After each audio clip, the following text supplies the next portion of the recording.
Black ship அயாஸை பற்றி. இவர் இப்படி பண்ணுவாரான்றத அந்த வீடியோவை நான் பார்க்கும்போதே ஷாக் ஆகிட்டேன். ஏன்னா இவரோட வீடியோஸ் எல்லாம் நான் நிறைய பார்ப்பேன். ரொம்ப அம்மாஞ்சியாக பண்ணியிருப்பார் வீடியோஸ் எல்லாம். அப்படியே வந்து பார்த்தா நம்மளே வந்து அவர் மேலே ஒரு சென்டிமெண்டல் ஃபீலிங் வந்துடும். ஆனால் இவர் பார்த்தா இவரோட காம லீலைகள் எல்லாம் பார்த்தா அந்த பெண்ணை வந்து சட்டை இல்லாமல் புகைப்படம் அனுப்புறது, அதாவது பெண்களுக்கு இந்த மாதிரி விஷயம்லாம் ஈடுபட்டிருக்காரு. இவர் என்ன பண்ணுறாருன்னா ஒரு பெண்ணுக்கு வந்து இவர் மெசேஜ் பண்ணுறார்.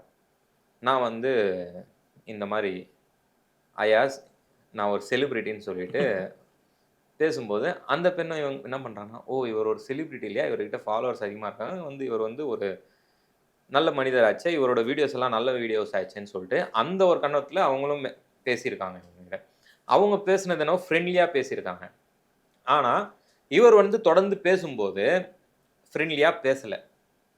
ஒரு காம உணர்ச்சியோட இவர் வந்து அந்த பெண்ணை பார்த்துட்டு இருக்கார். இதுதான் அங்கே பிரச்சனை ஆகிட்டு இருக்கு. இவர் என்னென்ன பேசியிருக்கிறான்றத ஒன்று ஒன்றா நம்ம படிப்போம்.